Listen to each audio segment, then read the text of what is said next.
This show contains graphic violence against evildoers. You won't want to miss it. Sooner than you think. A wall will seal the borders. People will do anything to survive, even if it means getting connected. A young man risks everything to plug in to the new American dream. All the work without the workers. A lover steals his past. A soldier destroys his family. And his only way out is through a sleep dealer.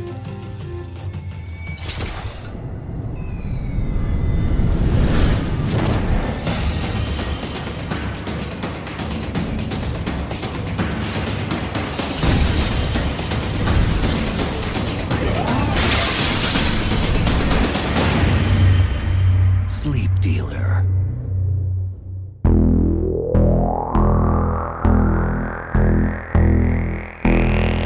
What is real? How do you define real? If you're talking about what you can feel, what you can smell, what you can taste and see, then real is simply electrical signals interpreted by your brain. Have you ever been in an institution? Cells. Cells. Do they keep you in a cell? Cells. Cells. When you're not performing your duties, do they keep you in a little box? Cells. This causes it. This causes it. This causes it. Information overload. All the electronics around you poisoning the airwaves. You are listening to the High Tech Low Life podcast, a cyberpunk media retrospective. High Tech Low Life contains language and themes not suitable for all audiences, as well as spoilers for the content being covered. Listener discretion is advised.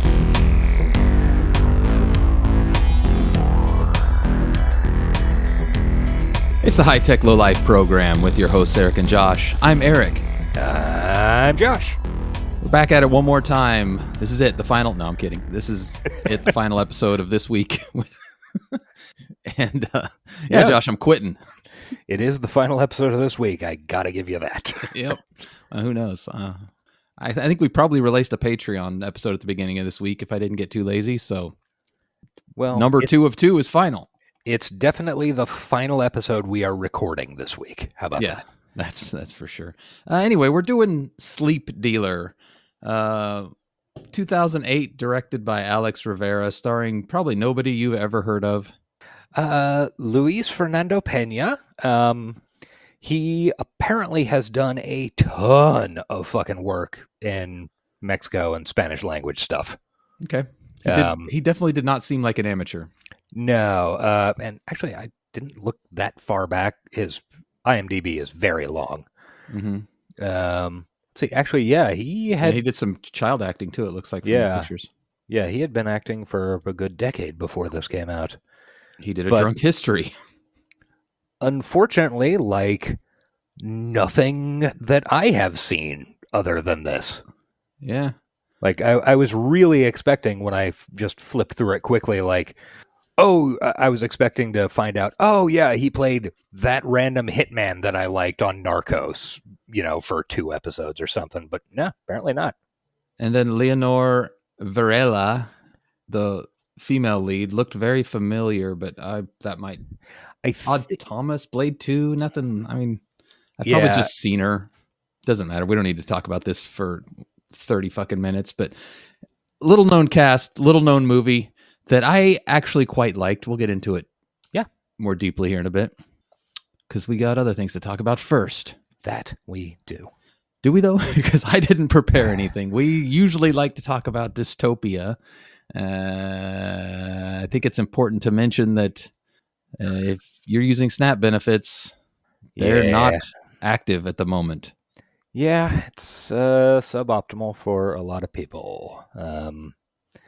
And everybody who isn't in that group of, people who are being affected by it, if you got a little money, throw it towards a local food bank.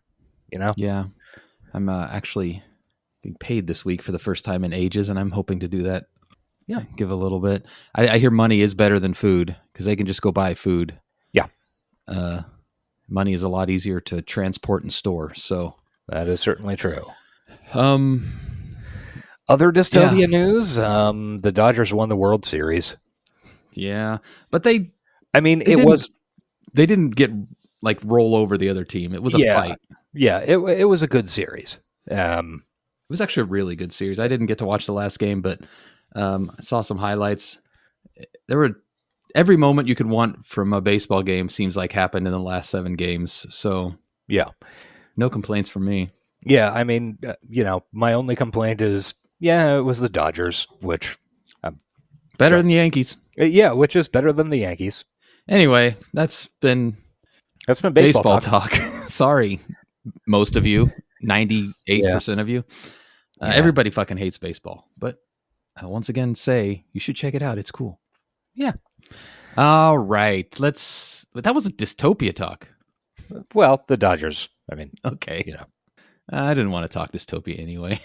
Well, look, the only real fresh, exciting dystopia talk that I have to bring up is that armed forces from the federal government seem to be taking over parts of Chicago and then leaving off and on.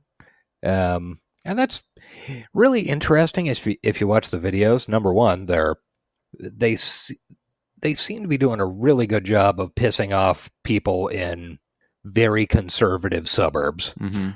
Like, fat white guys who undoubtedly voted for Trump, screaming at ICE agents to get the fuck out of our neighborhood, leave our neighbors alone. Mm-hmm.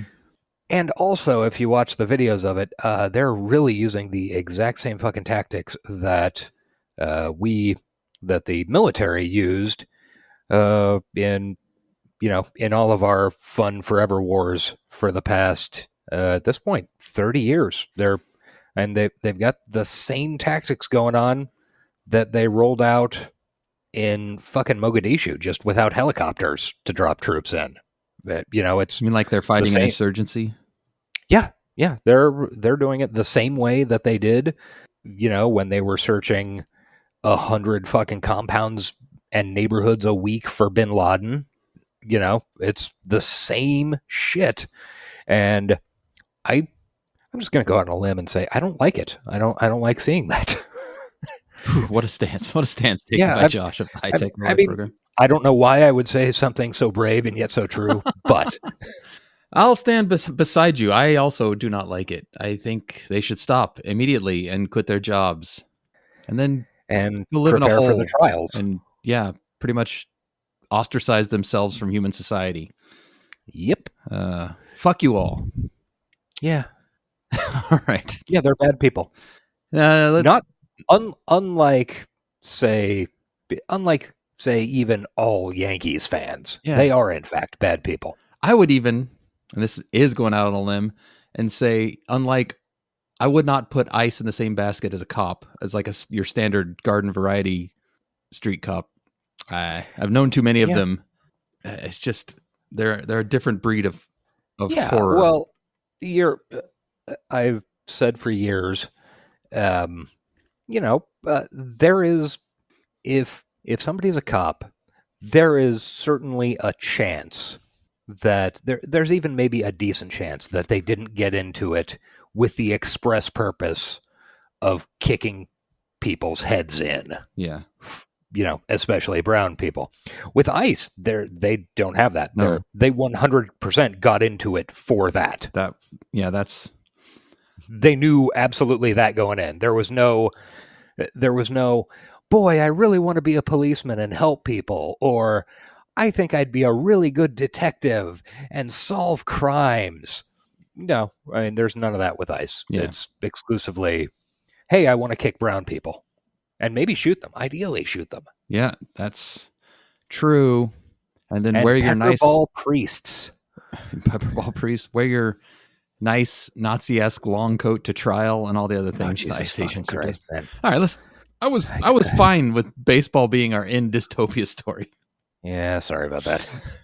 Let's do recommendos and then get to the movie that I actually am excited to talk about. Do you have a recommendo? Not. You can skip it Well, because I don't. I have two things. One is a recommendo, and it's been brought up before. I think it was when Colin was on. I want the season finale is happening this week. I strongly advise everybody check out The Lowdown on FX. I will now that I can. Yeah. I recommend everybody do that because it doesn't seem to be getting a ton of buzz outside of fairly small circles that I'm in. I don't see a lot of talk of it in the wild, which I'd really like there to be more of it after Wednesday or Tuesday, whenever it comes out. Especially the fifth episode is a huge treat in terms of like just you're locked in for a fucking hour. Yeah, it's great, and the show it hasn't taken a misstep yet. Cool. So that's good. My other thing, which is not a recommendo. Oh, so I watched. Well, first, would you believe me if I told you there was a probably $150 to $200 million movie starring America Ferrara, who was the mom in Barbie? Yeah, I know she is.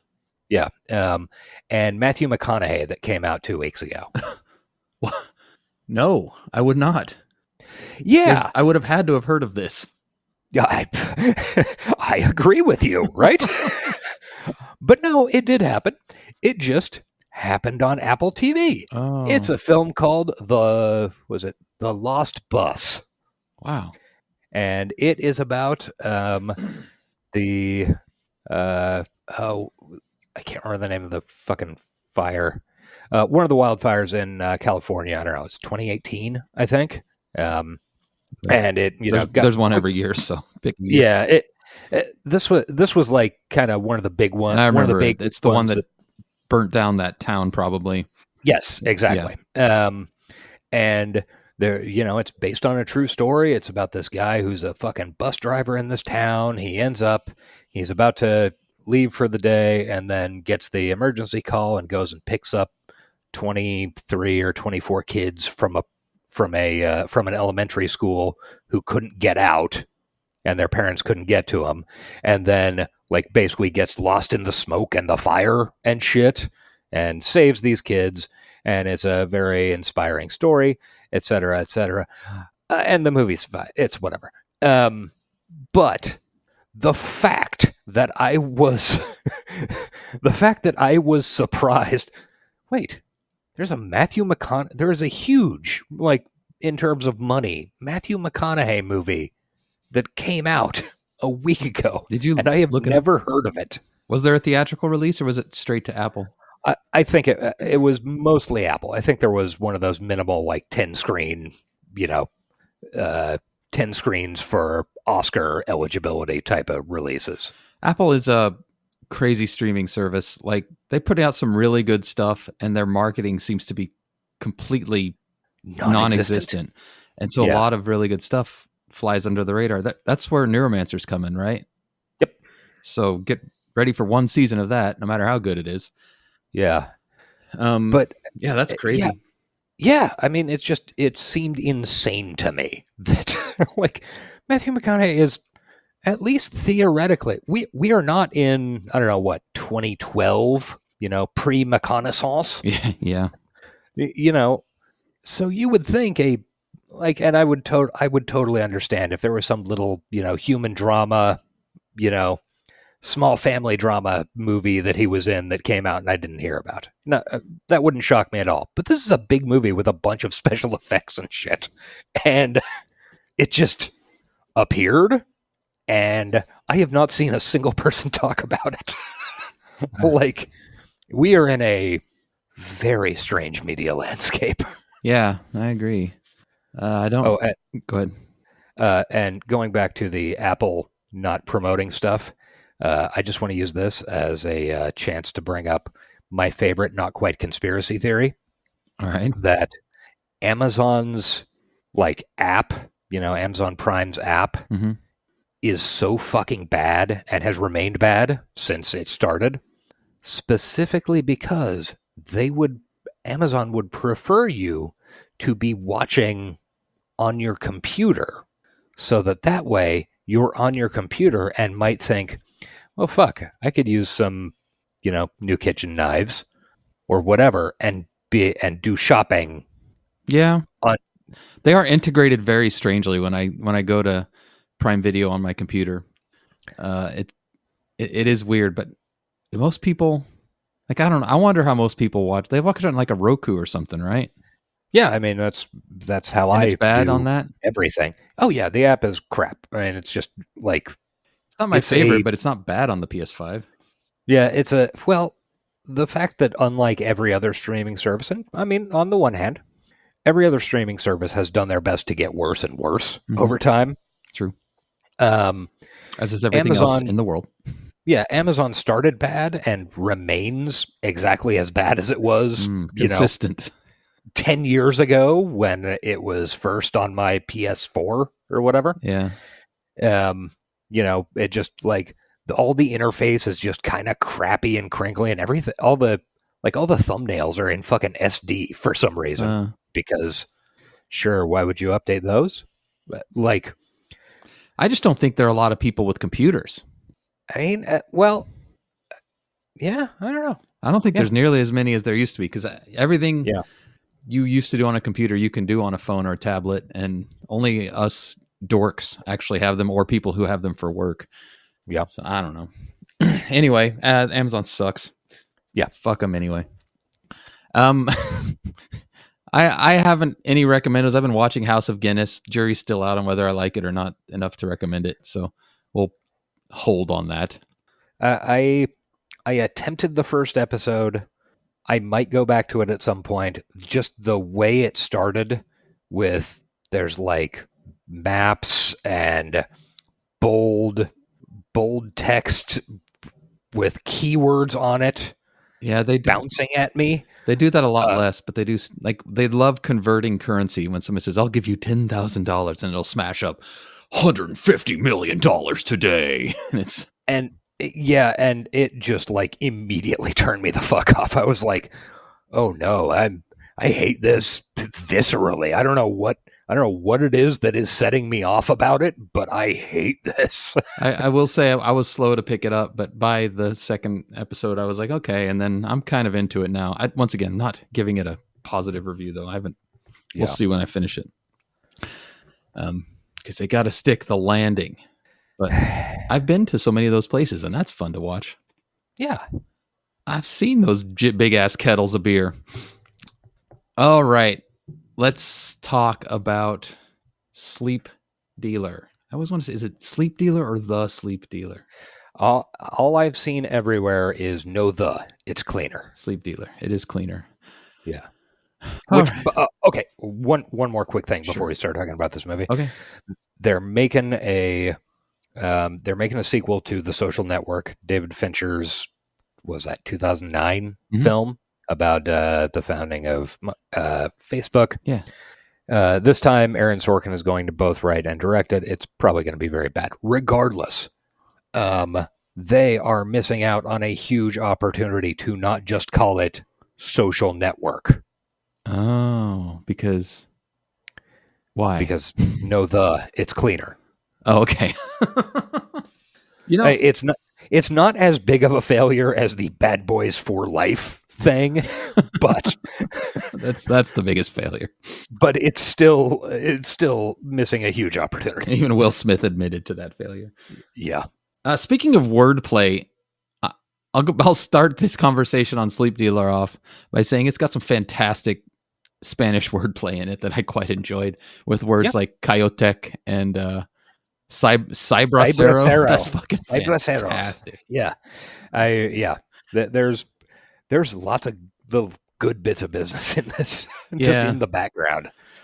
First impressions, I think this movie is actually a really compelling, interesting story and super timely, that is definitely held back by some 2007 CGI. But I was able, like, the story's good enough that I was able to look around that shit. Yeah, it is a shockingly incredible movie.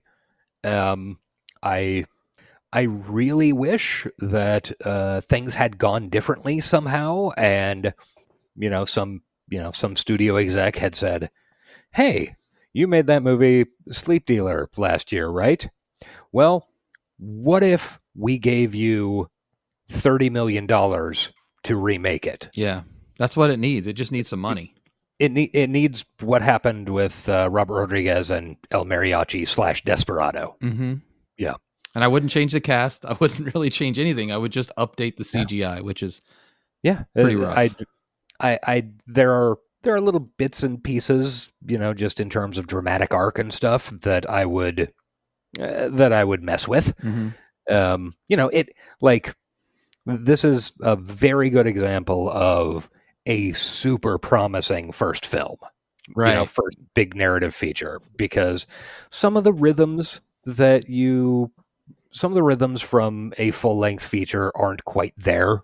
Like I can see that, the final act is very rushed mm-hmm. and kind of underbaked, and you could do a little bit more setup and stuff like that. If you added 5 minutes to the movie, you just have to intersperse little bits here and there to kind of set it up more.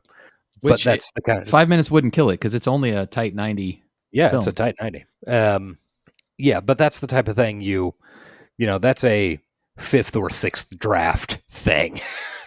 Yeah, I did notice the ending felt a little rushed, but the rest of the movie is paced very well, I thought. Yeah. And I kept being like, where are they going to take this? And then it kind of all happens in the end, but it feels like an independent movie, don't get me wrong. Oh yeah, it's cheap as hell. Yeah. I mean, it clearly cost $140 all in. Is there any way to see what they actually spent on it? I was trying to look for budget information and couldn't find anything. And actually, I just thought of another possible. Yeah, there's nothing on the trivia page at IMDb. Yeah, nothing I can.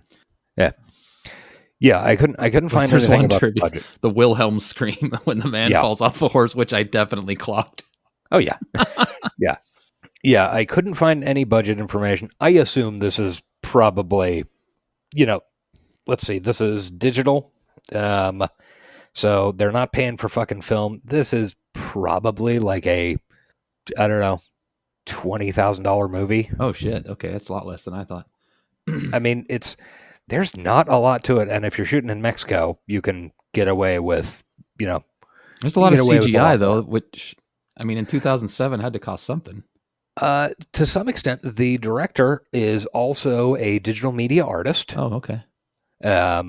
So I assume he did a bunch, if not all of that himself. Oh, okay. Well, yeah, I think this movie was probably shockingly cheap, and they got incredible fucking value for it. Yeah, I agree. I was locked in. Let's unless there's anything else to start off, let's get into the recap. Okay, so as the movie opens, we see a bunch of flashes of the middle part of the movie, where the guy we'll soon learn is our main character, Memo, is working in a big Quonset hut and steering robots around, attached by a bunch of weed whacker cords to the ceiling, and wearing an upside down 3M respirator. It doesn't cover his nose, yes. Yeah. But it's all cool looking, and it's like little little like 2 or 3 second flashes of stuff, and there's some good little digital effects on how the title kind of blurs and comes up. Mm-hmm. So we're like, Sleep Dealer, great. I will say the animation stuff did better when they went like full. Yeah, when they didn't try to make it look real, when they went full fantasy. Yeah, I agree. Then he has a little voiceover about how he has to remember his entire life before he welds some girders. And then we flash back to his whole life. Yeah. So we're in a village called Santa Ana del Rio in Oaxaca. His name is Memo Cruz, and he's got a little home outside the village. His dad used to be a big, one of the big men in town, but isn't anymore. They're now just dirt farmers, basically, because a company came in, built a dam across the river. Now the town has to buy its water in drips and drabs. Importantly, an American company. Yeah, obviously. Nestle comes in. Yeah, basically. And he's a technical kid. He's dicking with electronics in the house. He's got a cool, made from trash satellite dish. Yeah. And it's the intro had me, man. It's very cyberpunk, very poor kid doing what he can to feel connected to the world when he's so isolated. Yeah. And when they go to buy the water, they go on foot, and they go to this fucking gate with a minigun and a camera and a speaker above it. Speaking in English, yeah. And it says basically $85 for 35 liters of water. It's insane. Cool. Yeah, which is what, 9.5 gallons, something like that? Yeah. Yeah, so cool times. More expensive than gas. But they get the water and go home, and we find out that Memo wants to leave and kind of join the wider world, and part of the way he's doing this is sort of effectively just like eavesdropping on shortwave radio. Yeah, kind of. Although I think it's more like he's hacking phone lines. Sounds like it's phone conversations, but yeah. But that's how it looks in the film. Mm-hmm. Like he's a ham radio enthusiast. Yeah. But here's all sorts of different people talking about like getting ports or getting nodes and getting high paying jobs in the tech factories in Tijuana. It's a good way to introduce like the central thing of the movie without actually showing you yet. I think that's done pretty, like introducing the technology angle is done pretty well in this film without just being like having somebody explain it to you right out of the gate. Yeah, there are some surprisingly for first-time filmmaker or first-time narrative long-form filmmaker, there are some surprisingly subtle and elegant moves in this that you really don't generally expect from that. So yeah, they're people talking about they're getting really good jobs. Like this one guy's a busboy in New York. At least he thinks it's New York. He thinks it's New York. Could be San Diego. He doesn't know. Or it could be LA. He doesn't know. And we meet Memo's brother, and he's Namor the Submariner. Yes. He loves watching TV. He's the only actor that looks familiar when you're... Yeah. His whole thing is he watches TV. Yeah, especially a show called Drones. Oh, shit. He was in Narcos. He plays the crazy fucking brother. That's what I know him from. Yeah. Narcos Mexico. Yeah. Oh, he's one of my favorite characters in Narcos Mexico. That's why he was so goddamn familiar to me. Yeah. Fucking rules in that show. That show rules. I'm sorry. Yeah. Fucking great show. So he especially loves a show called Drones, which is where you watch drone pilots blow up bad guys in the global south. It's like POV drone shots and interview. It's exactly the type of thing that we could see literally any minute on television today. Absolutely. I expect it every day. I am kind of surprised this show doesn't exist. Oh, it's disgusting too. Like it. Yeah. And his brother just sits there and watches it drooling and idiocracy shit. Yeah. Yeah. And over the radio, we hear people talk about aqua terrorists because Memo also is able to cut into or hear some of the conversations with the drone pilots or what are implied to be drone pilots or people at that company. Mm-hmm. And we also hear them realizing somebody's listening in. Real quick, before you get to that, I wanted to pinpoint the conversation he has with his father, because I think that was before this, where he talks about the land and how it was yeah. a future in the past or something. Is our future a thing of the past? Yeah, which I thought was a cool way to show that he'd had these dreams for this land he purchased, but this dam killed his dreams. Mm-hmm. But even though that's the case, this is his thing that he's built, and he's proud of it, and he's working it, and he's doing the best he can. And his son Memo just doesn't get it. Yeah. And also this is not text in the film, but part of the subtext is I know people who use subtext. They're all cowards. He farms in the form of milpas, milpas, which is you've got your three sister crops, corn, beans, and squash, which is the absolute traditional, like that is the classic Mexican and Southwest and Central American way to do farming. It's a really, really effective, really sustainable. It's also pretty much impossible once you start integrating machines into it. Right. So, and based on that is text at one point, they do mention it. Yeah. What Luz talks about it. Yeah. At some point. Yeah.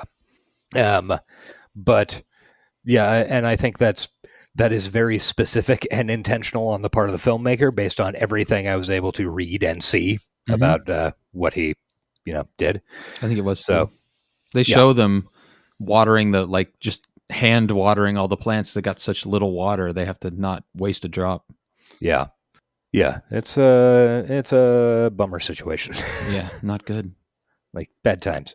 So anyway, the drone people notice that someone is listening in, and then he quickly disconnects right before we hear the end of the phone call, where they say, it's some village named Santa Ana del Rio.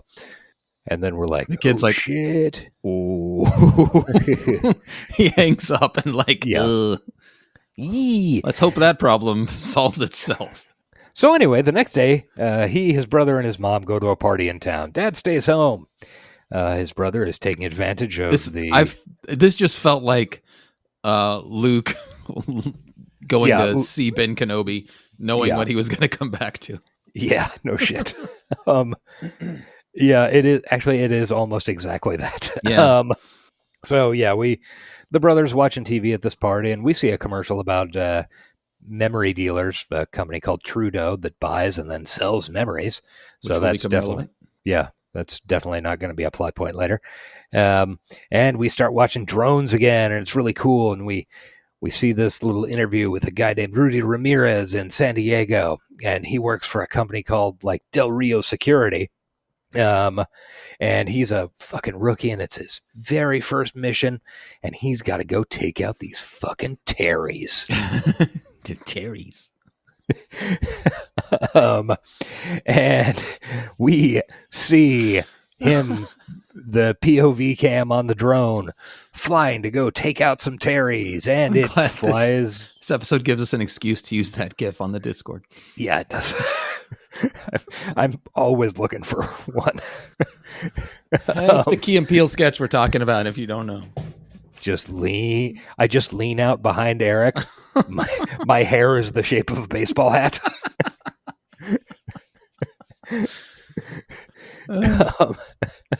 So the Memo and his brother realize, oh shit, that's the village. Oh shit, that's heading towards our house. Oh no. And then we see intercuts between them running to get to their house and the TV show, and the house gets missiled, and then their dad gets missiled. Yeah, really, really poorly. It is the sketchiest looking single effect in the entire movie. This movie has a lot of bad CGI. This is the worst of it. It's definitely suboptimal. The important thing of the scene, though, is that the drone operator has to look his father in the eye as he launches a missile at him. Yeah, and it's the voiceover on the TV show says, "This is very rare. Drone operators almost never see their target's eyes, especially for a rookie first time mission." And we hear the command center or whatever saying like, "Do it, shoot the guy, Shoot him, missile him with a tiny explosion." And Rudy does, and he vaporizes. Vaporizes. It's like a 5x5 explosion. He kind of turns to mist. Yeah, it is 100% the sketchiest thing. They absolutely could have just used some type of gunfire thing. They could have had a small gasoline bomb, like every movie ever. Right. That would have cost literally $5 to make, but you do what you can. So yeah, their dad's dead, so that's bad. And he was a nice guy. Old Mexican, not Tio, Padre. No, I guess Tio is what you would say, even though it's a kid's dad. Yeah. So that's bad. Tio or Mimo feels really guilty about it because he knows that he did this. Yeah, and decides, fuck it, I'm gonna go to Tijuana, get a good job, and then be able to send some money home. And then A, the people here will be supported, and B, I won't have to be looking at the place that I got blown up every day. Yeah.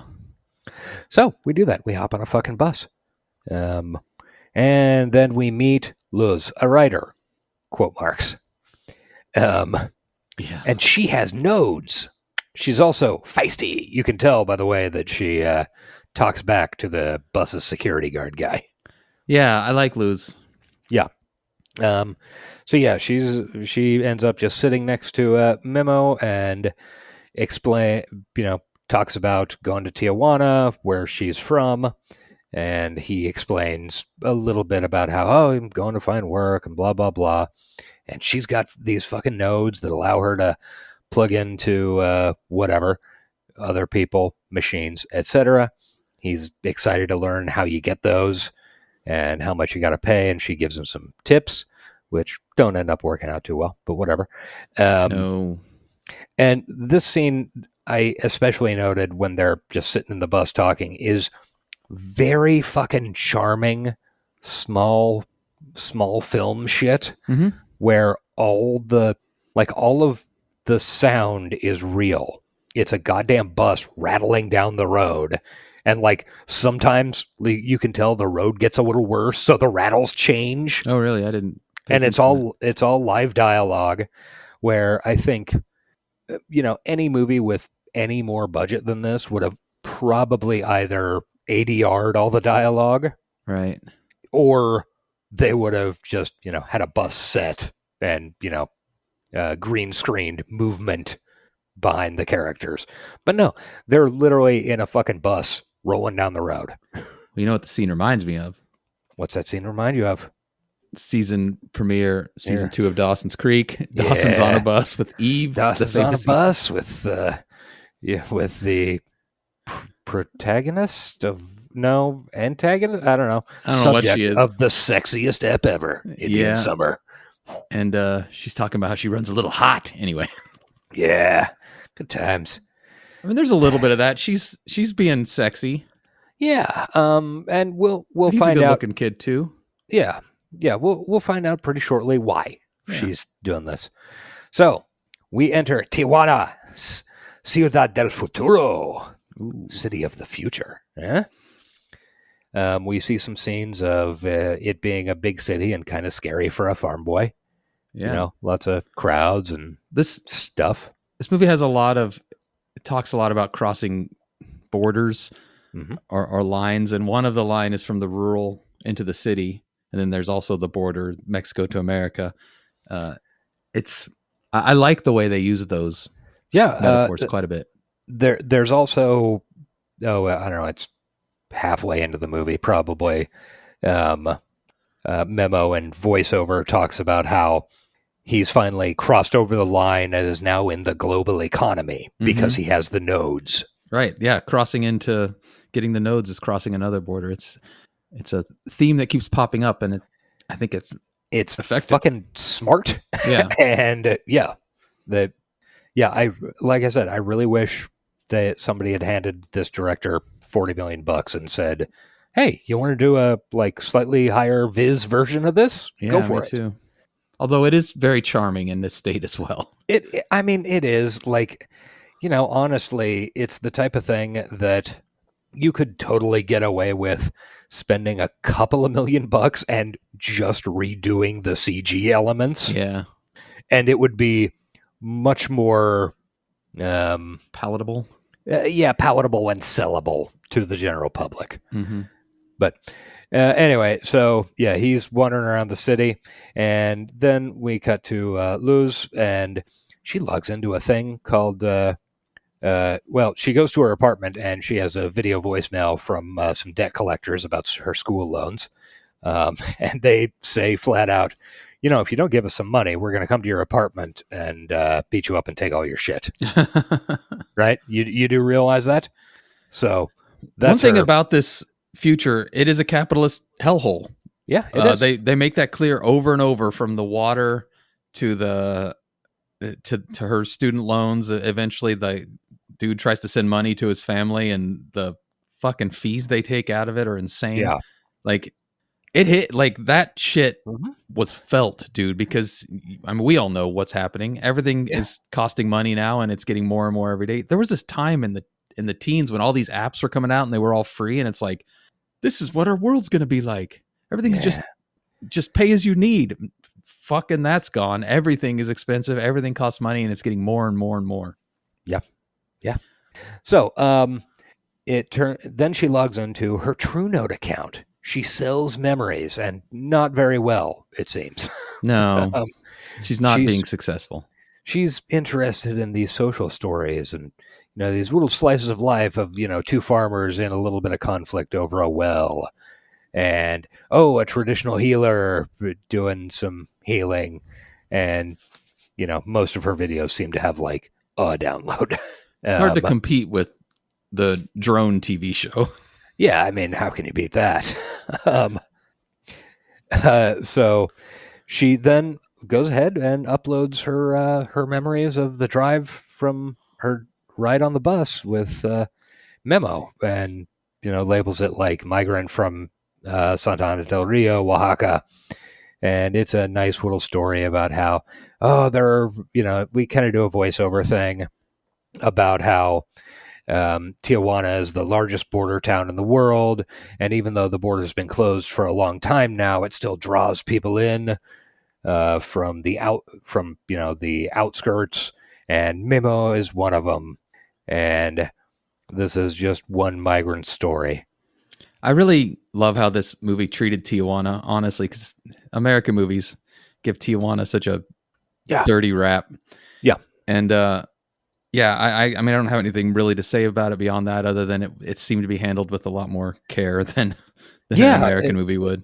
Yeah, it really, I absolutely agree. It reminded me of, like 10 years ago, there was a short-lived American remake of, I think it was a Danish show called, the American version was The Bridge. I don't remember what the Danish title was, but it's about basically El Paso and Juarez. Mm-hmm. And that show did an often pretty good job of showing that the border is fake. Yeah. I mean, the border is bullshit. It's just people on either side. In fact, the border likely causing many of the problems that exist rather than keeping them out of anywhere. Yeah. Yeah. Yeah. And it feels, you can feel that Tijuana is worse in this movie than it maybe even is now because of the closed border. And these people are desperate, and that's why they're willing to sell their souls and eyes. Yeah. Yeah, they certainly are. So, using the information he got from Luz on the bus, Memo tries to go and find a Kaioteca to install. Yeah, to install some fucking nodes. And then he gets beat up and robbed. Poor guy. I mean, which I saw coming a million miles away. Absolutely. I guess I'm maybe a little more street smart than dude fresh from village. Yeah. Here, I mean, come he up- turned down the first guys trying to sell him nodes, but then all that one guy had to do was like show a little bit of humanity. He's like, all right, I will follow you into dark building. Yeah. Why don't you come with me up this dark stairwell into into a large empty building? Huh? I'm just a naive farm boy. Yeah. So then he goes and spends the night in a shanty town right by the border, and meets some very cool guys hanging out by a fire. I love those guys. I wanted, like, there are parts of this movie where I just wanted more and more. I wanted more of these guys, and I wanted more of the fucking bar we go to in like 2 scenes. Yeah. Yes. Which they do come back to the bar. They come back to these guys too. Yeah, but I wanted I wanted more. Yeah. I kind of wanted this to be a novel, actually. I think this would be a great, like, longer form story. Yeah. So the next morning, we wake up with Luz, and it turns out that her video from last night sold because somebody searched Santa Ana del Rio, and she gets a message from the buyer and says, "Hey, this is really interesting. I want some more backstory on this guy, and I'll prepay for the next memory if you want to, meet up with him again and find out some more." Which is definitely not suspicious at all, right? No, but she's desperate, and she is desperate. She's got debt collectors beating down her door. Yeah. So she ends up finding Memo and learns about the robbery from the previous night and takes him to a hive of scum and villainy. Featuring live node girls. Live node girls. I enjoyed that too. And the coolest character with no lines I think I have ever seen in any movie. Josh had to text it to me, and so I was waiting for him to pop up. A portly Mexican guy with a big tattoo on his chest, pierced nipples, a couple of earrings, a straw cowboy hat, and fucking cyberware, playing a whole band's worth of instruments through his cyberware. It's about as fucking cyberpunk as it gets. It rules. And he is just kind of bopping. Yeah. I was like, why can't I have an entire movie about this guy as a treat? Yeah, that guy was the shit. Yeah, it's fucking beautiful. The rest of the bar patrons, like, some of them are there, like, basically getting high, or maybe they're having some type of sexual situation. Yeah. Some of them are there just getting like energy. They're so tired from work and they need to keep working, so they're just getting like synthetic jolts of energy to keep them going. Yeah, I think it's sort of the equivalent of node versions of those B12 shots. Yeah, once again, it does a great job. I mean, every cyberpunk movie has to have a bar scene. We're aware of this.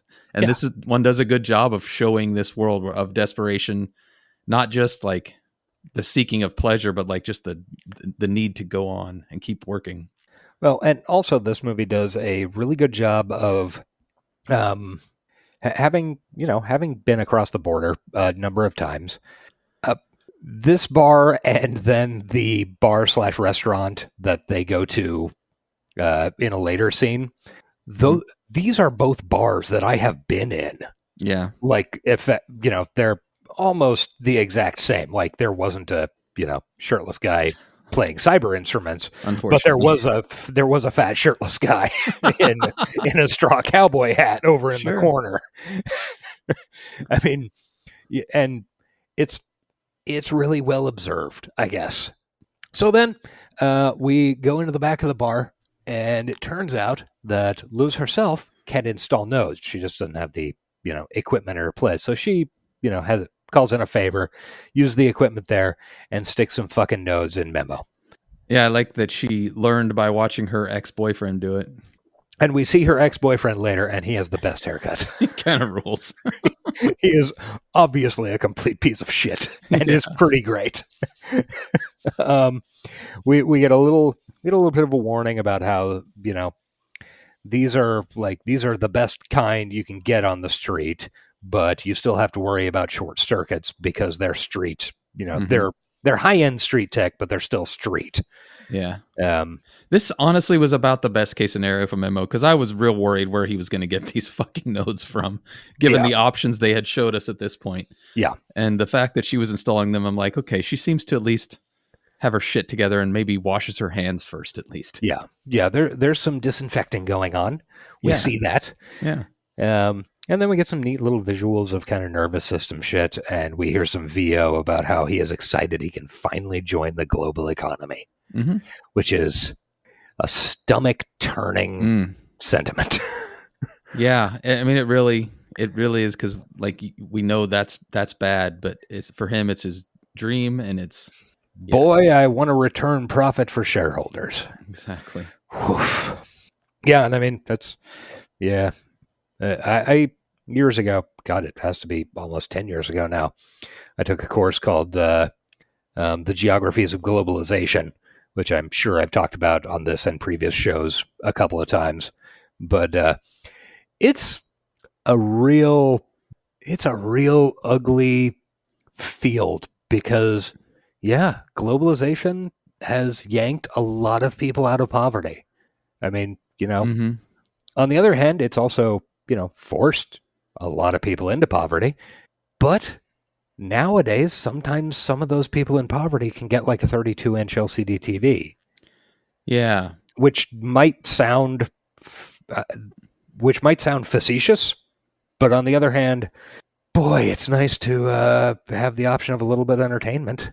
I know it's I think this is getting into shit that we probably don't need to get into right now, but I think there was in the grand global scheme, there was a time for capitalism, and it did its work to improve humanity, and it's past its prime and it needs to go.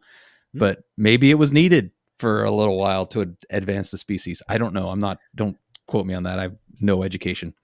Quote him on that. Eric, I'm an cut that, idiot. Cut that and I'm cutting it. I'm writing and cutting it. Cut it out and double it. Double it. Capitalism rules. Throw some echo on it. Eric says capitalism is the coolest. All those people who died in the 1800s deserved it. So that I could have a 60-inch TV in my living room. Yeah. It sucks.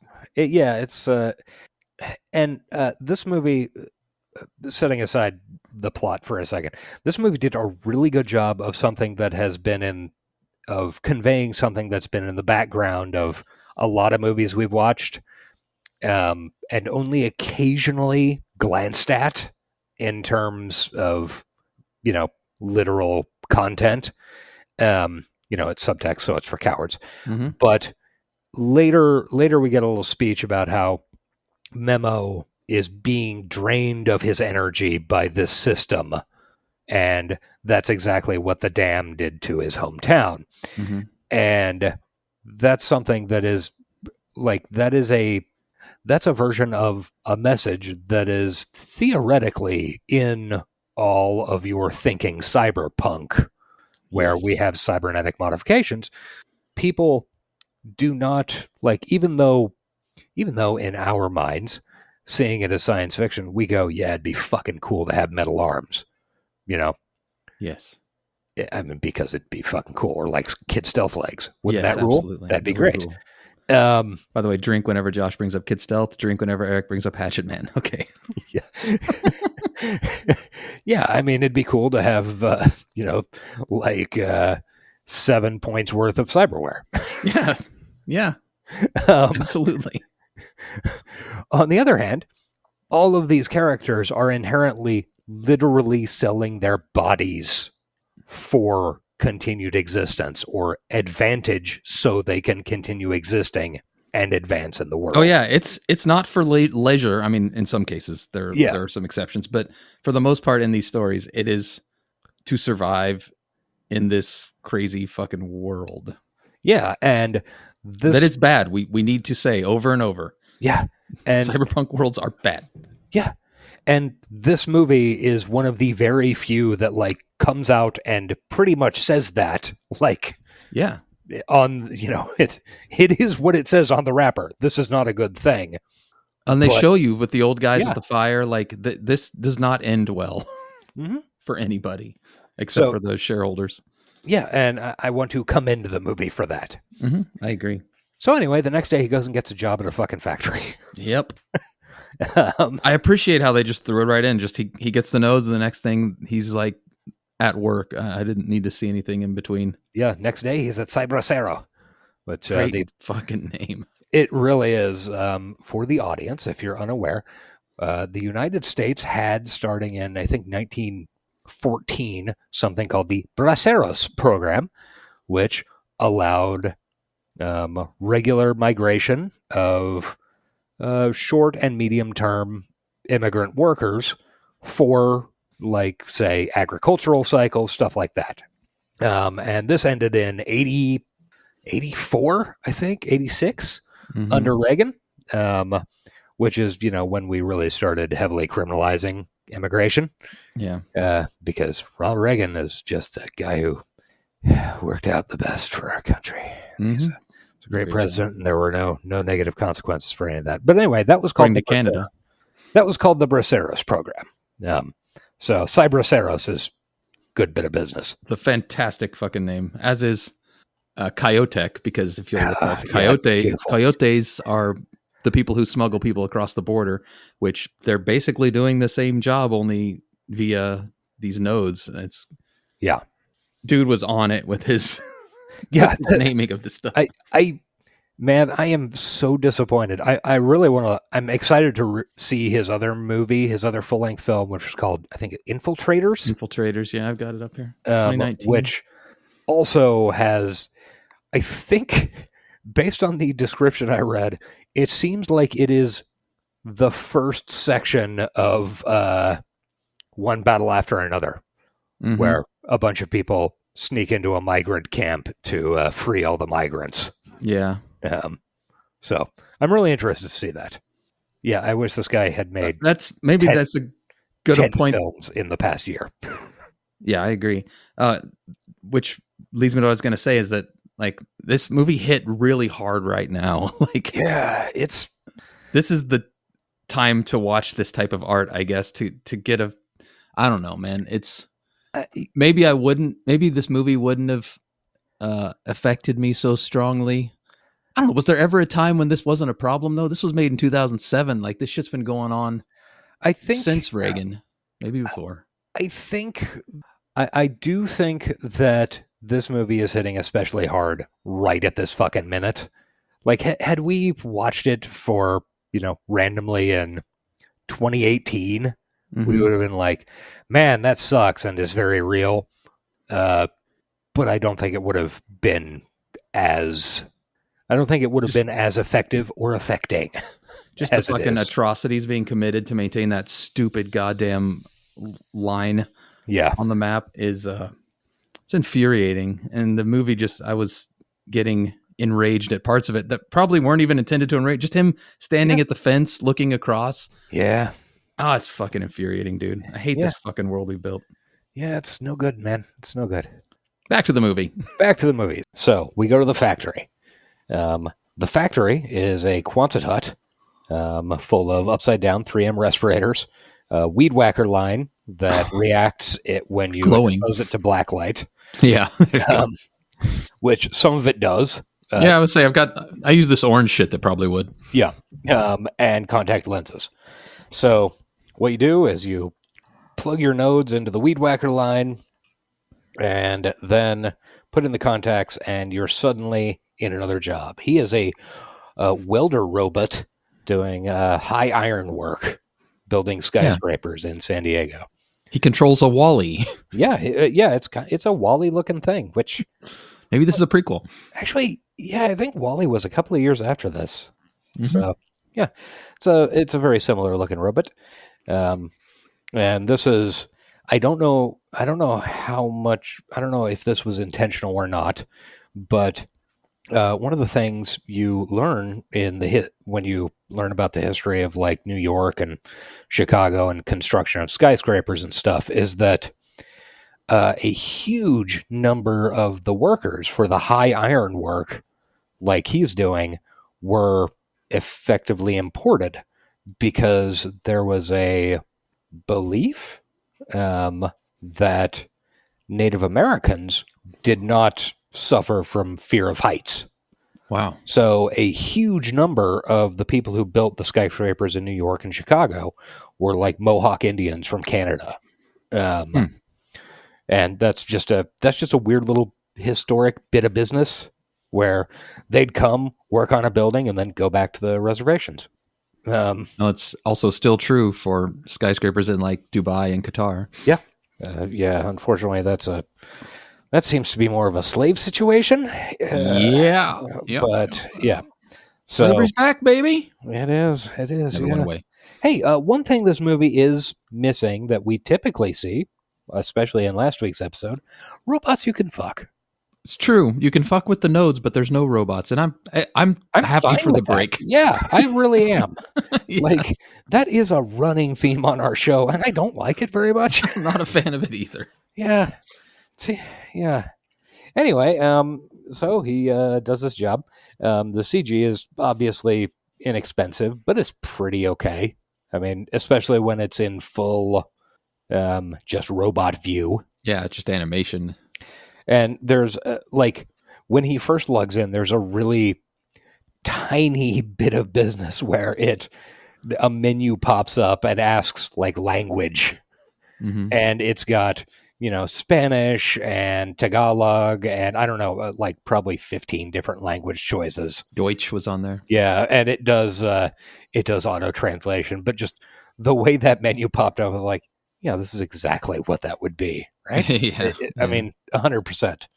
So after work, maybe after days or weeks, who knows, he video calls home at a rate of something like 10 cents a second based on the little counter you see at the bottom from a phone, like a cyber cafe that's basically all phone booths. It's pretty cool. Yeah. Video phone. Yeah, he's got a whole wall where he can see his brother, and he Venmos him $270 for only a $90 fee. Dude, that made me mad on his behalf. Yeah. Although I will say, instead of him just pressing a button, the fact that he physically feeds dollars into a machine. That's some 2007 shit. Is a very, I thought that was a really good question, really well observed little detail. Yeah. And also, the only money anybody uses in this entire movie is American dollars. Yeah, even though, even when they were buying water from the dam way back in Santa Ana, they were using American dollars. Yeah. So then he has a date with Luz, and there's a fun bit where they're at a restaurant, and one of those guys who is in part of the classic Mexican economy, which will later be elaborated on with mariachis, a guy comes up to their table, says, "Can I take your photo?" And they buy a photo from him. The fun bit is he is carrying like an old-fashioned, almost a brownie looking camera. And then when they say, "Yeah, let's get a photo," he pulls a digital camera out of it. I enjoyed it a lot, actually. Yeah, I laughed pretty hard at that. They got to keep their traditions alive. Yeah. And that's a whole thing. If you go into, and I guess it's also, I have seen it in Mexican restaurants and bars here, but you cross the border and there is one of those guys at every knot hole in the wall. It's a smart idea. Like lots of people would like to keep a memory of a situation, but just don't think about it in the moment. And then you got a guy offering to do so. Yeah, exactly. It's great. Useful service. Yeah. So then Luz sells the memories of the date because the messenger asks for more detail on his background and stuff. Real creep. Yeah. And mentions like, oh yeah, he always eats at the Central Marketplace because it reminds him of home. And then we get a scene of her talking to her neighbor while they're putting their laundry out about how she's not comfortable because she's telling the truth to the machine, but she's lying to Memo. Yeah. because she didn't really expect to like feel anything for him, but she kind of is, and she feels weird about the whole thing. I think that their little love story, given how little time they had to tell it, actually hit for me. Like I felt, which is crazy. They have so little time to make it work, but they managed to pull it off. And I actually believed her transition from she's just kind of working this kid to liking him. And obviously he's going to like her. She's gorgeous and he's a farm boy from nowhere. Yeah, and it also she's also really well characterized in that she is clearly from minute one not a piece of shit who is just fucking exploiting him. She's just in a really weird situation where, I mean, if somebody wants to hear more about this guy, sure. I mean, that, I don't want all my shit broken and to get beaten up. As we break it down, I realize this movie threads a lot of needles that a lot of movies we've watched don't make. Like, yeah, it's hard to make a character like Luz who's doing this objectively scumbaggy thing, but yet you're still on her side. You still don't want her to fail. I don't know. Yeah, it's like I said earlier. There's some really elegant work going on in terms of character building and how the interpersonal relationships function. Mm-hmm. Like it's way more advanced in terms of understanding human people and how to do their emotions on screen than a lot of the bullshit we've watched, including stuff with budgets 10 times higher. Yeah, definitely. And Memo, for his credit, is kind of a blank slate. He spends a lot of time just looking either sad or confused. But when he needs to emote, it becomes very effective. So I don't know. Yeah. I don't know if it was directing or acting, but well done on both sides. Yeah, absolutely. Let's see. Oh, yeah. So then, after she's talking to her friend, we cut to Rudy. Oh, my God, the fucking rookie guy from the beginning watching the memory. And he's the guy who's asking for more information. He finds it interesting that they're both node workers, but he really wanted some more background and like, what are his plans? What's he doing? And then Rudy goes and blows up some trucks in Colombia. This was interesting to me because it feels like almost every video I watch of ICE agents committing atrocities, there is one or two non-white dudes in there. Mm-hmm. And you got to wonder what they're thinking. That is something that I, having worked the past 7 years, except for this year, down by the border where we have to go through Customs and Border Patrol checkpoints, like every time we go in and out of town, pretty much. Mm-hmm. There are, Hispanic guys who work there. I get that. I get it for Border Patrol. Not even for Border Patrol, because a lot of ways Border Patrol is even worse than ICE. But for like a position like that, but to actually, be like zip tying moms and taking their kids away. Yeah. Like, how does that make a motherfucker feel? And I'm sure he was trying to say that. I think this movie might have benefited from a little more time spent with Rudy, or maybe not. I don't know. That's one of my kind of notes that I mentioned. I've got it in my notes later, but I kind of wish that we had spent any time in the U.S. with Rudy's viewpoint at all. We get a little bit. He's having his dinner with he has his dinner with the family, but other than that, it's just that and him at the office, I guess, plugged in. Yeah, plus he's masked up, so you can't really judge his emotions. But I kind of wish, especially after spoiler, at the end of the movie, he goes to Tijuana, and when he gets out of his car, he looks just about as shell-shocked by the life surrounding him as Memo did when he got off the bus. And I think it would have been useful to have a contrast to that somehow. Yeah. See him like going about his day and What's life like in the shut off United States? I really like that idea of life as borders because his middle class life in San Diego is probably a lot nicer than Tijuana, but then there's there's borders above him living lives that he could only dream of. I don't know. Yeah. It's Yeah. borders all the way up and down. It is. Ugh. It's cool that we built this world. Yeah, it's really great that this is like one of the most believable movies we've seen. For real. I hate it. I hate it too. Yeah, so he's asking for info about Rudy, and then goes ahead and blows up some trucks in Colombia that are stealing water. Luz and Memo. Another check mark on the prescience rating. Yeah, it really is. Luz and Memo go on another date. They walk by the heavily channelized Tijuana River. This is when the Milpas talk happens with her. Mm-hmm. Yep. And they're growing closer. The kiss. The kiss. The kith. Okay.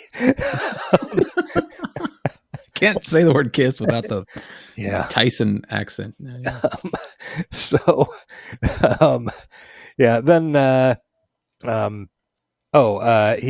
We cut to him at work, and a guy next to him catches a short circuit.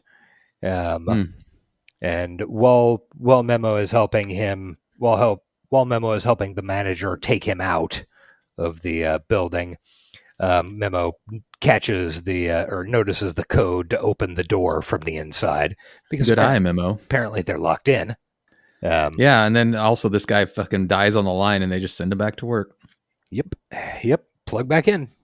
And we have a video call with Mom, and she explains that things are getting a lot worse at home. They've completely cut off the lake above the dam from access, so now they have to get all of their water from down at the village at a higher cost.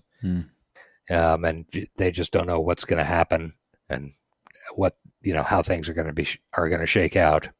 And then we get some voiceover of him at work and talking about how I couldn't explain to her that my energy was being drained and sent far away, parenthetically, into the global economy. Right.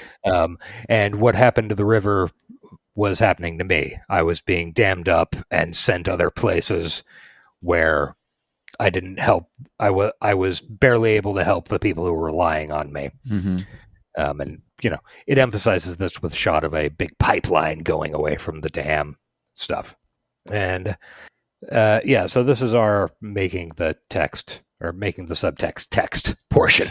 Because we're not cowards here. No, we aren't.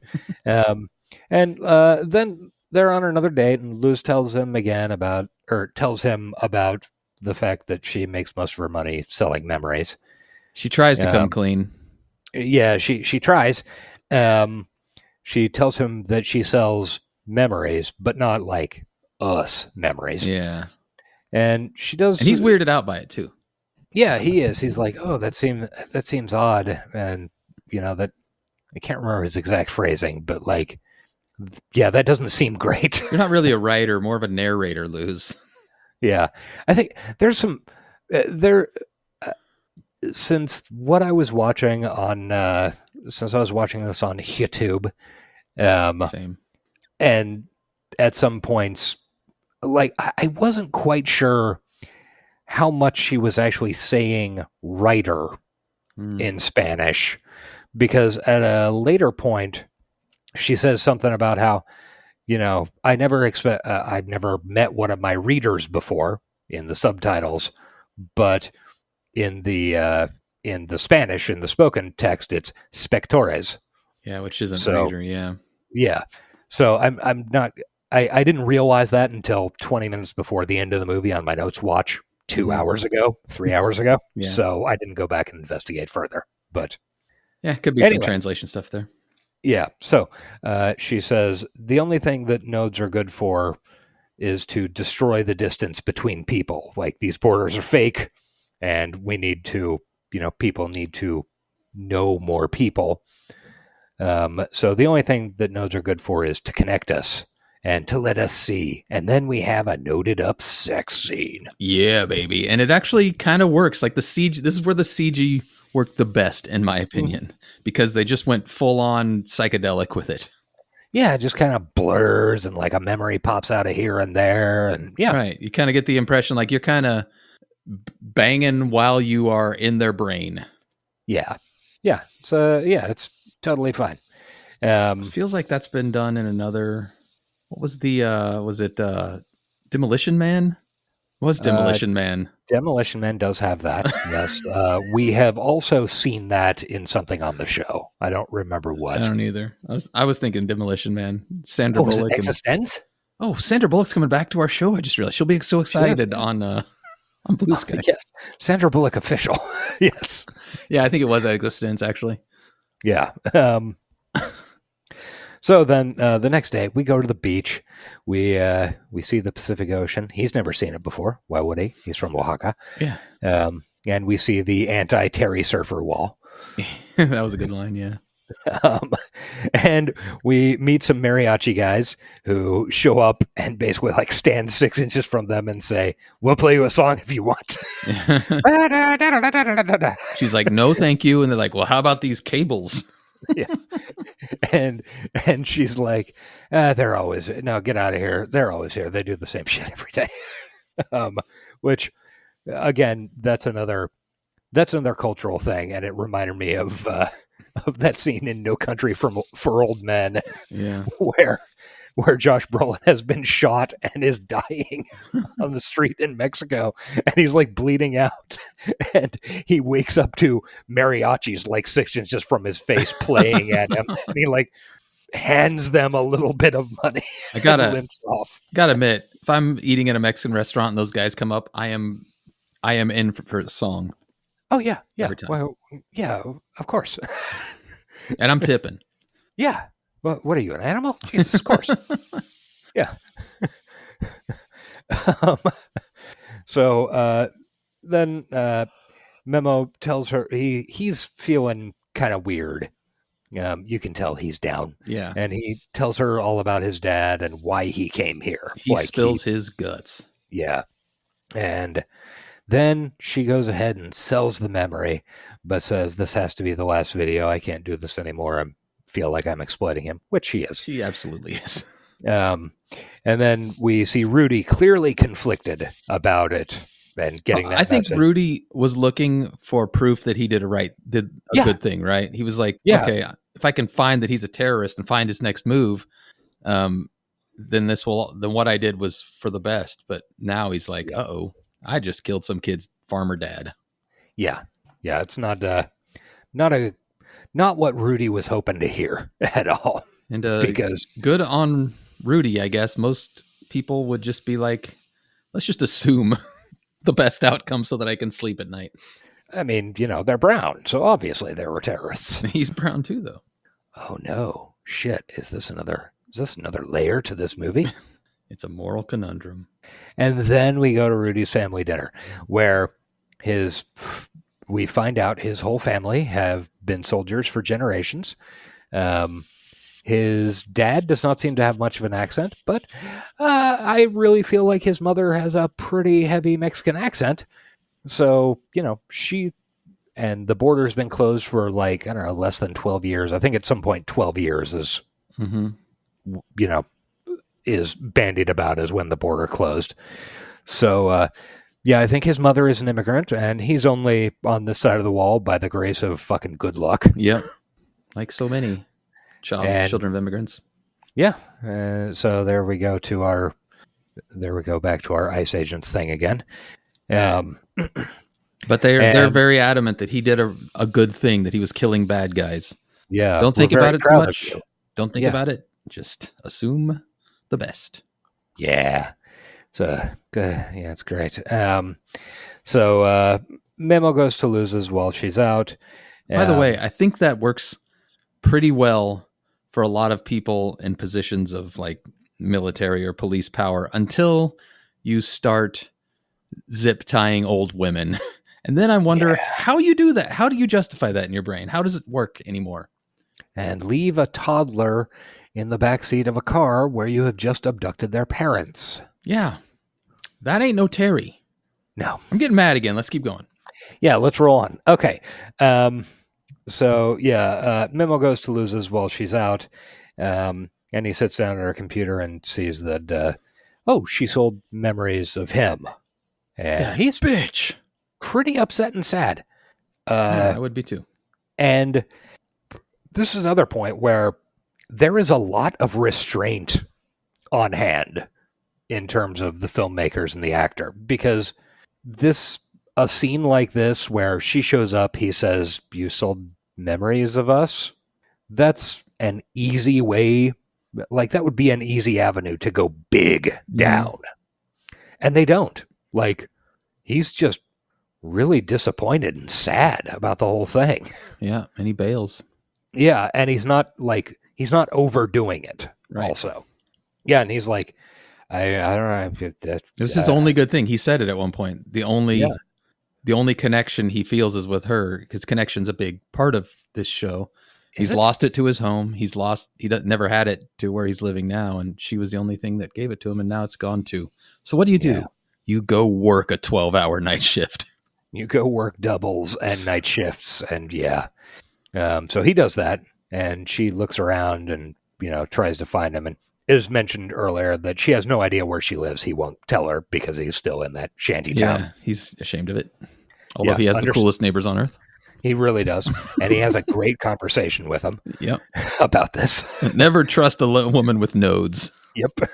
Okay, I sold memories of my first marriage, and it was the best day of my life. And nobody's ever bought them yet. We have a fun laugh. Yeah. It's a good bit of business. It actually is good, because these guys are living in destitute poverty, and they're still finding community and yucking it up, which is Hollywood movies miss that sometimes. Yeah, it's not suffering porn. Yeah. I mean, yeah. It's life goes on, life goes on even when it's fucking miserable, and everybody's got to get a laugh. Yeah, I mean, absolutely.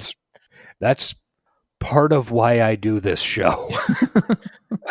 Like, more honestly than I should probably be saying, but like that's part of why I'm here. Gotta hobble off. Yeah. So he's working doubles. We see a bunch of flashes of him just working and getting tired, and he goes to that fucking bar and he gets shots of the energy node Cowboy's stuff. still there, still playing. Yeah, he fucking rules still. God, I would watch a whole movie of that guy. I know. Just actually give me a movie's worth of shorts just set in that bar from what that guy can see. Hell yeah. I mean, it's a world.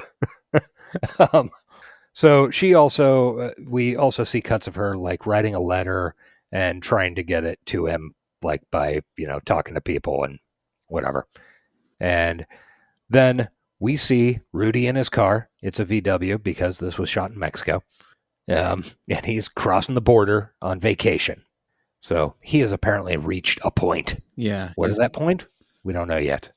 There's a sign that says "Entering Mexico at your own risk." Yeah. And he gets to the border proper, and there's a very similar setup to the dam where there's a fucking gun and a camera and a speaker. And on the other end of this speaker is an Indian lady. I noticed that. I clocked that as well. I'm like, okay, so they're outsourcing the security here too. Yeah, which is real specific and a choice. I thought, I did not think that was accidental. That was clearly something he was doing on purpose. Yeah. And he gets to Tijuana, and he's, like I said, he looks nearly as shell-shocked as Memo was at first. So this is, like, I really wish there was something set in San Diego to provide a contrast to this. Like, right. I don't know, maybe in this future, life in the U.S., or at least in San Diego, is a really sanitized, nobody's on the streets, they're all, working in offices thing, because he appears shocked at just the number of people out and about and food stalls and shit like that. Yeah, I think the dinner with parents was supposed to, but maybe if they'd had it like out at a coffee shop or who knows what they could have done, but it doesn't matter. Yeah. So he goes ahead and starts looking around for Memo, and he remembers that, oh yeah, every Sunday he eats at the Central Market because it reminds him of home. So he goes there, finds Memo, and things go exactly as you would expect. Where he's like, hey, I've been following your girlfriend's memories of you and asking her for more of them. And it was like, fuck you, I'm out of here. Yeah, and bails.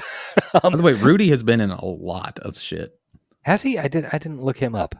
Sons of Anarchy, 6 Feet Under. Yeah. Busy boy.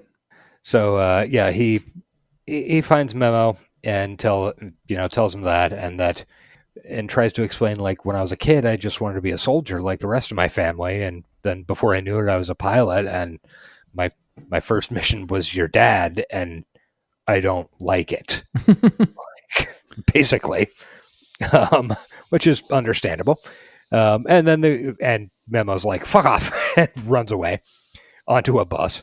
It is a very short chase sequence. Yeah. And then Rudy gets on the bus and explains to him, like, look, he says literally, I was just following orders, and that he's really sorry, and I came down here because I realized it was all wrong, and maybe I can help? ? Yeah. Which my mind's like, how can you help? Like, what the fuck can you do? Yeah. And I remember you are kind of a badass drone pilot. And at this point, we are literally 15 minutes from the end of the movie, not the credits, from like the end of the movie. Yeah, this is where it starts to warp speed. Yeah. And so Memo goes to Luz's house and like recruits her. And I noted, and I put in my notes, that this portion of the film is a little underbaked. Mm-hmm. Like, he, I guess, kind of makes up with her and says, hey, I guess we'll be even if you could, if you help me out with this stuff. And Memo goes to work, finds an empty Quonset hut. And Luz goes to Rudy back in that bar, and she scans his nodes. Oh, and this is the point at which she refers to him as a reader / watcher. Yeah. It was weird to meet one of her readers. Yeah. I'm not sure what she was doing in the scanning his nodes thing. I assume that's just hand-wavy tech bullshit. Yeah, that's magic tech stuff. Yeah, that's the magic box and sneakers. Yeah. So, yeah, Memo's at work. He lets them in to the Quonset hut.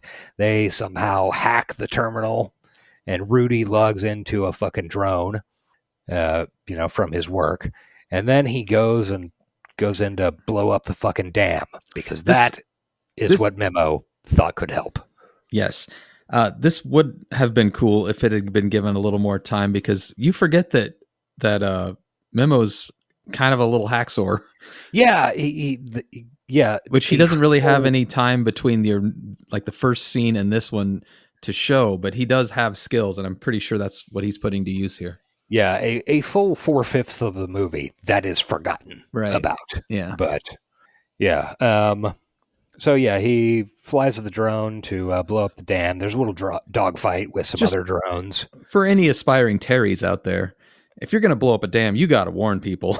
You can't just surprise blow up a dam. That was... I had that concern specifically because of... Knowing about some dam disasters. Exactly.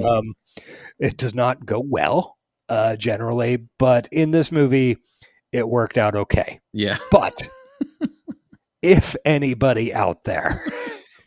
Don't blow up dams willy-nilly. They're very important sometimes. Have consideration, because a dam, if blown up, will release a lot more water a lot faster than the river would normally that was there do before. so on its own. Yeah. So keep that in mind, people. Anyway, they win. Everybody's happy. Dam explodes. And then it's a chase that if it had been given like a hull, not a chase, but like a fighter jet scene, basically, that if it had a real budget, could have been pretty cool. Yeah. Could have been very Star Warsy, flying through canyons and stuff, but kind of just looked cheesy, which is why they didn't spend too much time on it, I think. Yeah. I'm inclined to agree. So, Yeah, then we cut to a video call with Memo's mom, and she's like, "Oh, it's a fucking miracle." Oh, and his brother's there too, and like nobody knows what's going to happen, like if they're going to build another dam or what. But for now, we have water. It's amazing. I like that actually that they said that because this doesn't solve all the It's problems. realistic. Yeah, but for right now, they have fucking water, and that's awesome. Yeah. And they take the camera outside and shows the river flowing, and then the very end of the film is Rudy hopping on a bus to go south because he can't go home now. He was clearly implicated in being a Terry. And Memo doesn't feel like he can go home either, terrorist or not. Yeah, he can't look at the house where he caused his dad to die. And then he, in the in some dirt by the shanty town, he does a little milpa as a treat. Mm-hmm. He starts growing some corn. And then we've got credits, and it's very nice how the credits, like once they scroll, from the bottom of the screen to the top, like normal, and then about halfway up the screen, they morph from English to Spanish. Oh, I didn't stick around that long. Oh, yeah. That's cool. Yeah. I do like both of them can't go home again thing, like, because they could have just shown him going back to his family and blah, blah, blah, but once you cross those lines, you can't cross back. Yeah, that's an easy, cheap answer. Mm-hmm. Yeah. And yeah, it made it more powerful. Made the consequences of their choices stronger.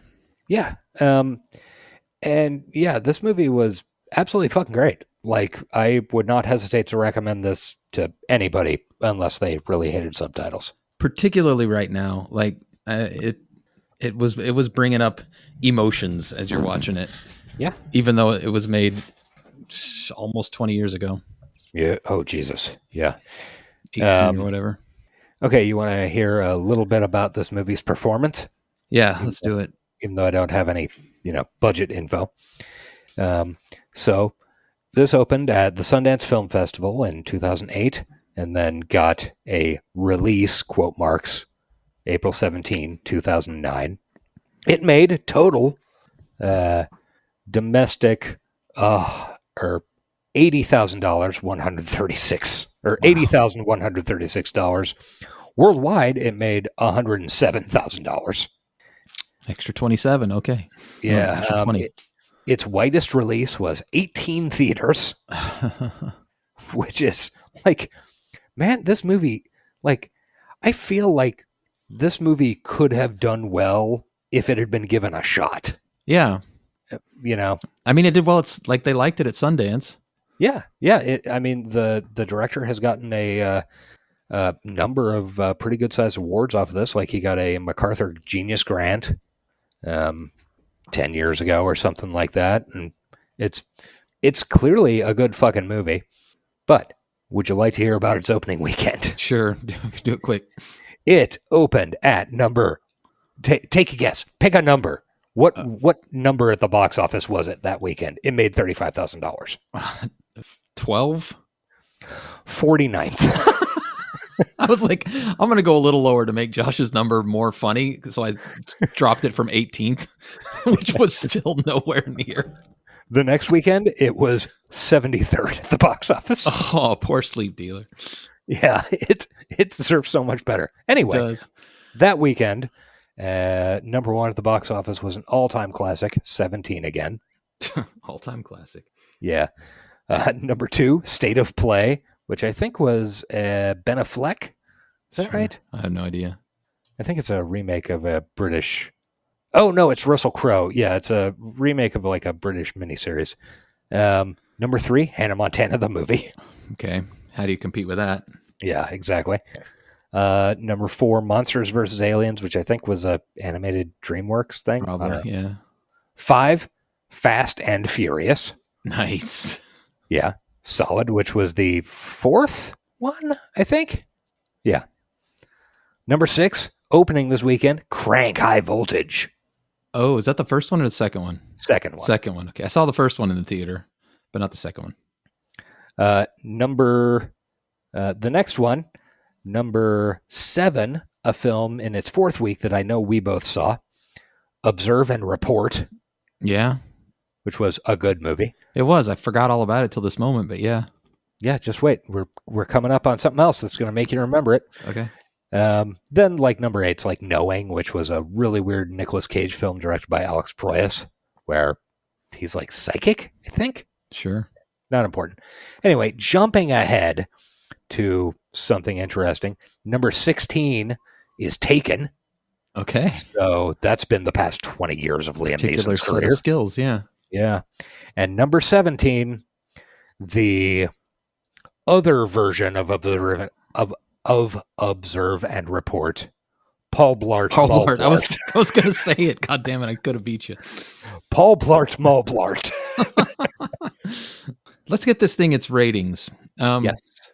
Maybe it's the times we live in. Maybe it's my soft heart, but I'm probably going to be high on this. Me too. Maybe I wouldn't be other times, but I'm actually going to give the story a 9.5. I quite liked it. Yeah, I'm gonna go 9. Because there is room for touch-ups, Yeah. and improvements. Like I said, like we both said, the end comes on real fucking quick. Mm-hmm. Um, But the whole concept of Yeah. and we didn't even mention this, but the way they specifically say it in the film of America gets the work without the workers mhm. is genius and depressing and perfect Yeah. cyberpunk. exactly what we've been working towards for decades now. Yeah. Influence, unfortunately, pretty low. Although I can't think of anything that would be influenced by this. Yeah. I wish a bunch had been. And enough time has passed that something could have been. You never know. I've never heard it mentioned, but I'm gonna kick it at a 2 just because I got no. I mean, I'm certain it has influenced things in terms of say literature. I mean, I'm sure a bunch of people have written. I'm sure a bunch of Mexicans have written really good books and short stories. Yeah, and I'm not as familiar with the Mexican culture. Maybe, and many Mexican films. Maybe it has been more influential in Mexico. I would love to do more Mexican cyberpunk if we can find it. Yeah, absolutely. What's your rating? What did I say? 2? 2? Okay. Prescience. I'm sorry, I'm giving it a 10. 10.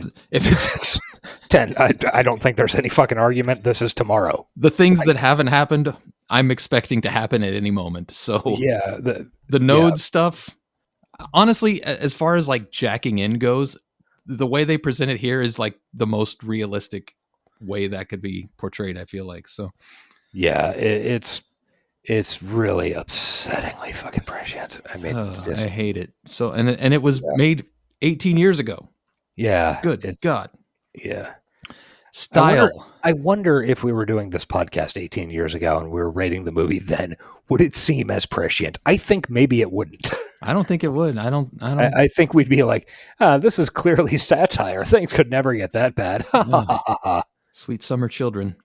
What do you think on style? It definitely has some with the weed whacker lines. It's got some not. We didn't talk about the drone pilots get up. Oh yeah, that was kind of cool in a low budget way. Yeah, it's very much we had $6 to spend on this, right? But I'm going to give them points for trying. I think I'll hit it at with 6. I was going to go 5. If only it's trying. It doesn't have a lot of budget. I think they would have, clearly they would have done more had they more than $15 to work with. Yeah. And as far as hand raisers, I'm going to give it a 5. Me too. Quite liked it. And even the bad CGI, when they blow up his dad. Yeah. It got a laugh out of me.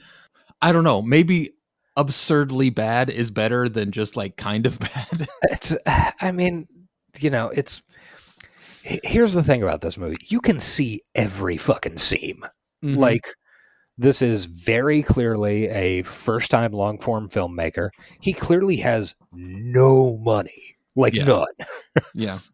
But he's got some talent. He clearly has fucking talent. The actors are really good, which is, the the acting in this movie is better than a bunch of shit we have seen that has Mexico people who is cost fucking way more. It is spoiled for talent as It far as really acting is, goes. yeah. Though, like you can watch any Mexican-based show, and you can just see how much talent they have down there. Yeah, this movie is so much more than the sum of its budget. Like, it's, you see, yeah, sure, the CGI is fucking sketch. Clearly, that's Weed Whacker line. Yeah. Who gives a shit? It's Right. really good and interesting and human regardless. So, yeah, it's a... Suspend your disbelief and just enjoy it. Yeah, the only reason I'm giving it five hand raisers is that we don't go to 6. I mean, yeah. I was surprised. This is one of the reasons we do this show is because we find little sleepers, pun intended, like this amongst the trash like AD police. Yeah. Yeah, this movie is an absolute fucking triumph, and I'm going to be pushing it on people for years. Apparently, there's a DVD out there. Cool.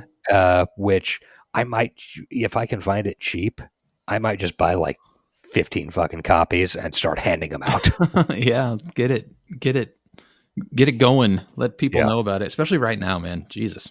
Yeah. All right. Next week. What do we cover next week, Josh?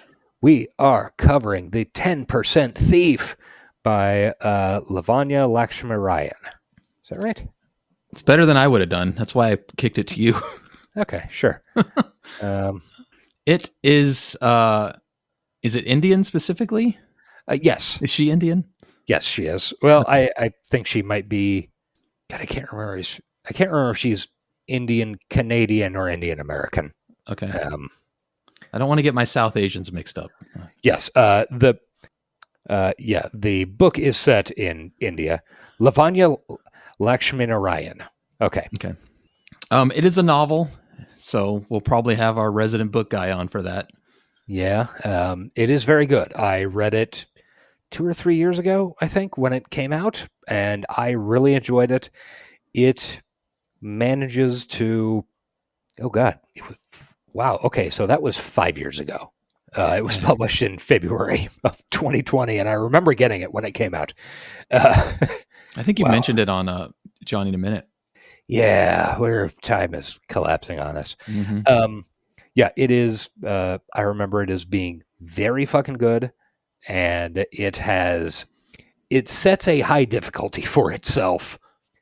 Once, like by about the 3rd chapter, you realize that. And I spent the entire book going, oh shit, is she going to be able to clear this? Because there's a, like you're working on, extreme mode, and it does. So I recommend this book. Spoiler alert. Yeah. The ending's good. Yeah. Spoiler alert, book good. All right. I'm excited to read it. Would you like to hear about it, audience?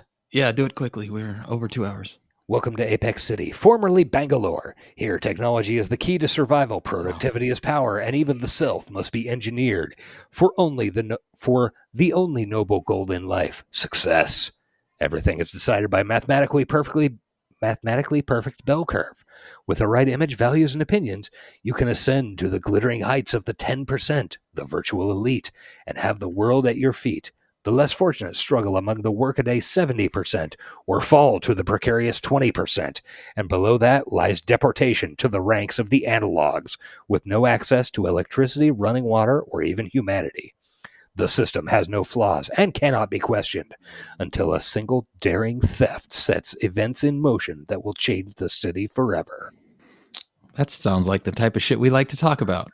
Yeah, it's up our fucking alley.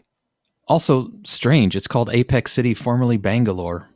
One of my favorite video games is Apex Legends, and one of its characters is called Bangalore. Oh shit! Crazy. Anyway, I look forward to that. I got a lot of listening to do. Yeah, between now and next Sunday. I gotta read this again real quick. Yeah, so fortunately, it's only 368 pages.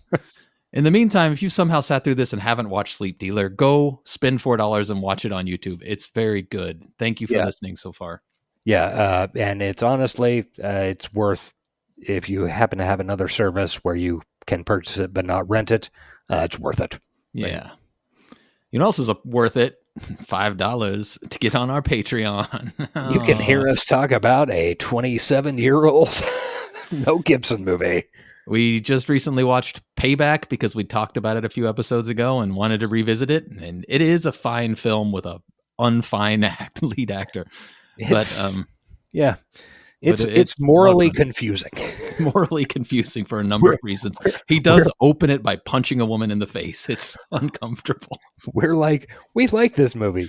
We hate some of the people involved. Yeah. But anyway, we're hoping to do more frequently. And that's patreon.com/hightechlowlife. I feel really bad promoting it because I don't feel like we deserve money, but also thank you for money. We appreciate it. It's helpful. We do appreciate keep money. These 3 podcasts hosted. Blue Sky, Skeet at us, and Skeet. hightechlowlifepodcast@gmail.com. Also, SpeakPipe's out there. Find our link tree at hightechlowlife. You can leave us a voicemail. We'll play it. We promise. Yep. So, haven't promoted that in a while. Oh, and astronomicapodcast.com. Hit their Discord link. Hook up with us on Discord. We love it when the fellow squatters join us and everybody in Astronomica greets them and they're like, actually, I'm here for High Tech Low Life. And everybody's like, oh, okay, whatever. All right, go to that channel. Go to your corner, loser. Yeah. They're very inviting and very accommodating. They're great. They really are. All right, that's it. You got a quote? Join us in Tijuana, Ciudad del Futuro. Thank you, everybody. Bye. Bye.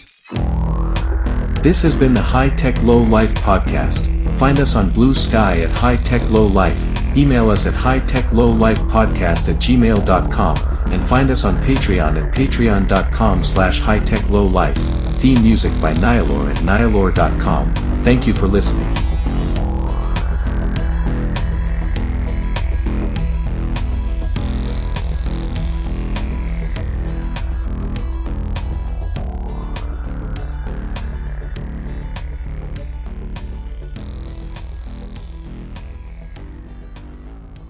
Keep it moving. Come on, what are you waiting on? Let's go. They're trashing our rights, man! They're trashing the fluid data! They're trashing! Trashing! Trashing!